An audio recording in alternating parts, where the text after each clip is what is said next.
Is December 15th, and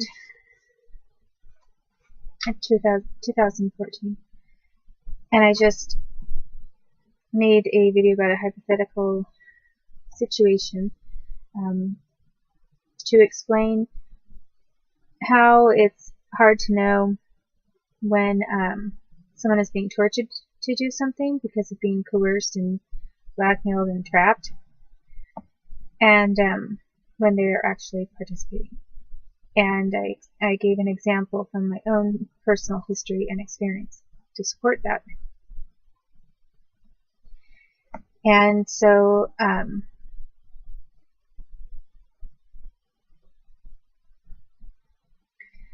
there are many things that I probably need to address. And since I did mention the event of finding out about Katie Middleton's birth, I did not even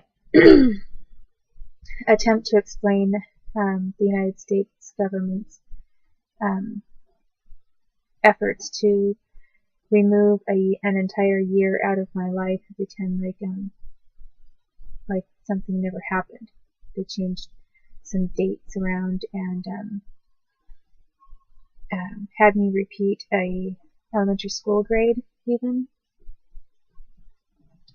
to try to mix the time frame up so that people wouldn't be as quick to detect what they had done to me or to believe me, because the records were getting screwed up.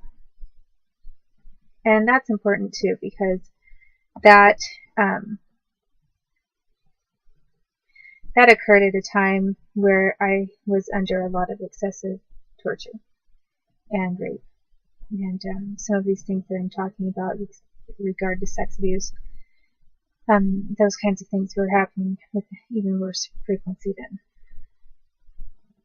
But since I said I would go to describe some of what these adults did in the different families that the Ballingers were connected to,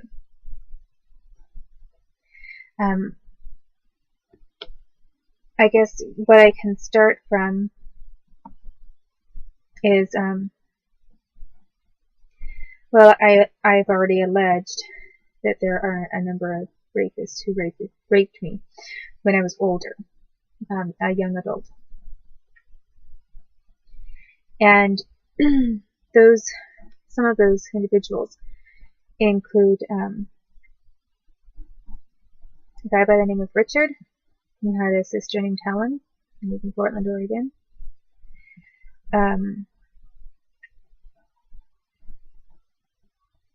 Josh Gattock, who was from Coos Bay, Oregon.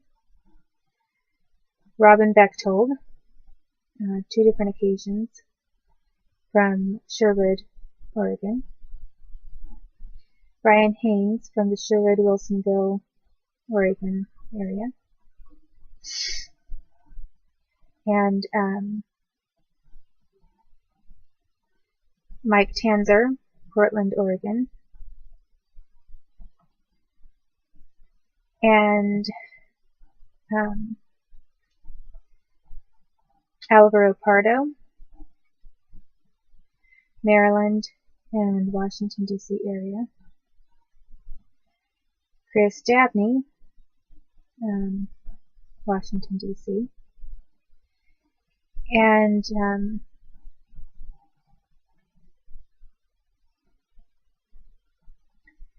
then there are a couple of others who were involved in things as well. And I'm not going to mention them yet because I don't know specifically how their own personal families were involved, although I did meet one of them and his entire family, including his siblings, at his own house in the Boston area, prior to decades later being raped by him. And then this other person I met when I was younger, but I don't remember. I don't remember meeting his family. That's not to say I didn't meet his family. That they didn't do something themselves. But I don't remember meeting his family, except I think I did meet his sister. And I don't remember his mom and dad specifically, but he had a sister. So anyway, the first individuals that I mentioned who were predominantly from the Oregon area. Well, when to most people, it looked like I was just living in Moses Lake, Washington my whole life. And so, how was it possible that I was getting sexually abused and tortured by these families that were from the Oregon area, even if they had also some California contacts?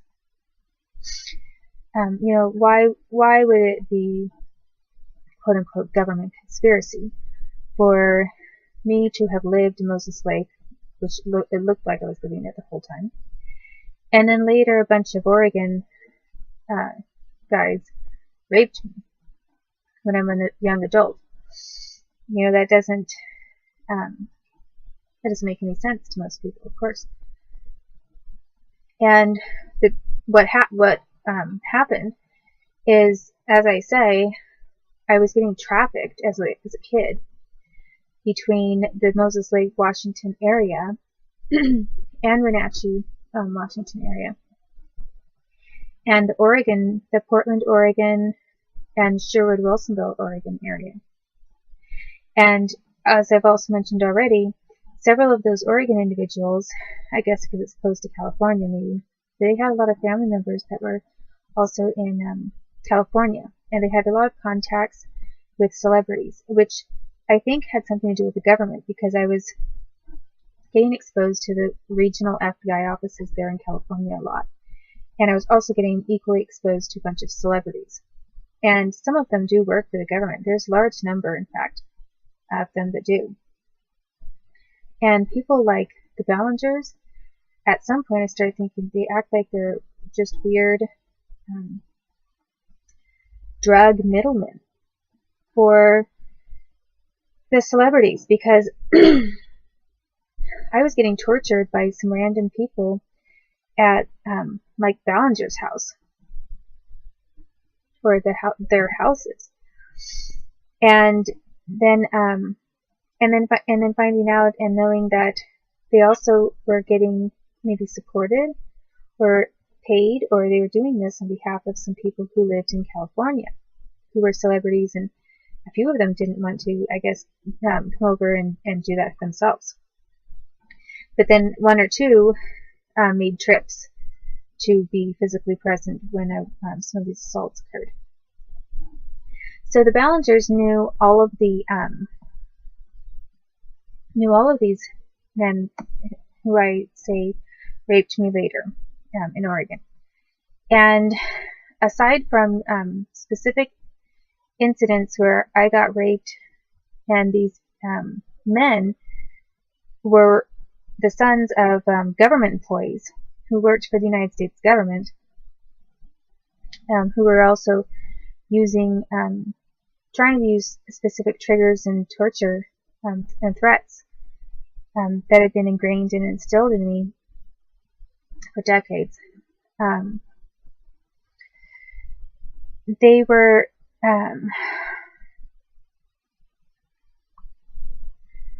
they were the ones that targeted me.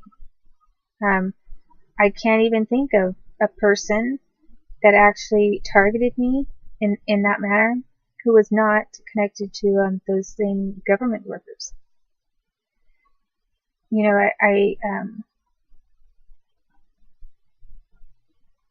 So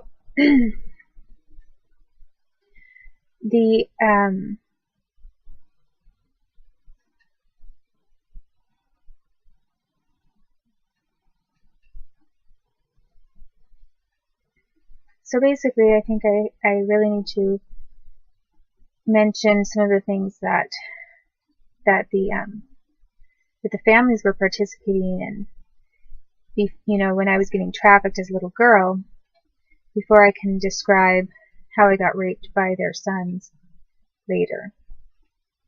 Because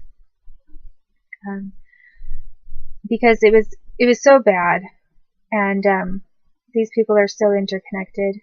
I really don't think that the government has very much room to stand on, but they've done a lot of lying. A lot of people working for them. So, oh, and the other thing that happened, aside from just, as I was saying, knowing these individual incidents that occurred and how Ballingers helped facilitate it,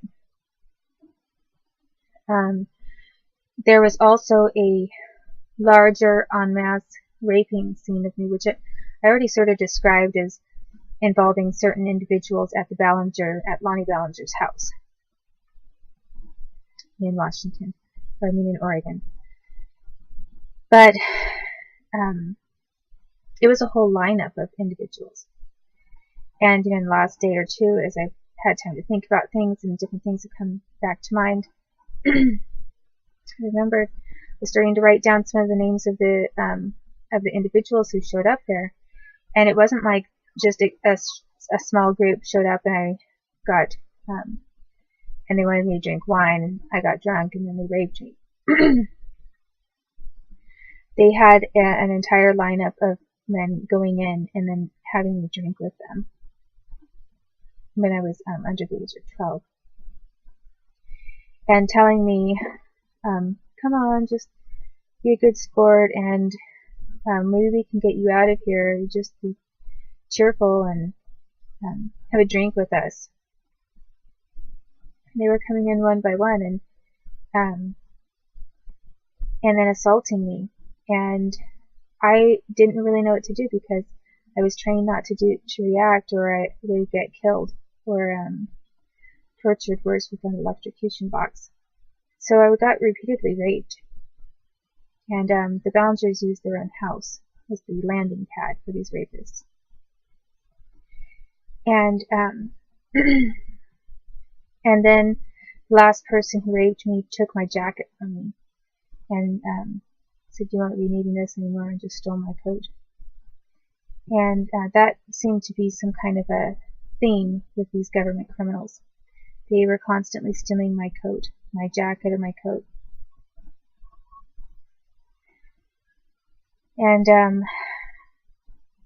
and that's a small thing, considering they were stealing, my songwriting and profiting off of different things that I did.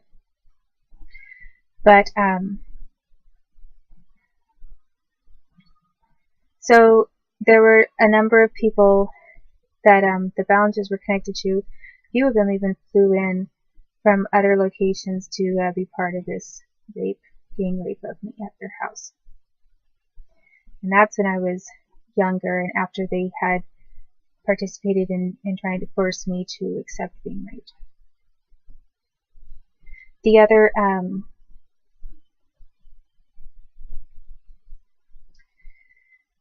well, and so I guess I will go to the I have a list of names of some of those people who came in and raped me in the group setting when I was younger. But I think I'm going to go to the families that were involved, that involved their sons in raping me later, right now, and then I can go back to this other thing later, because I said I would do that. So the first family that I've mentioned is the Bechtelds. And what did George and Janet Bechtold do that preceded their having their own son assault me? Well, when I got trafficked over to their house, I was actually held hostage at their house for long periods of time. I was tied to a chair, like a hostage gets tied to a chair with ropes. It was a hard chair, and it was in Janet and George's bedroom. And then they'd have people go in, and I would be forced to do blowjobs. And there's more to that, but I'm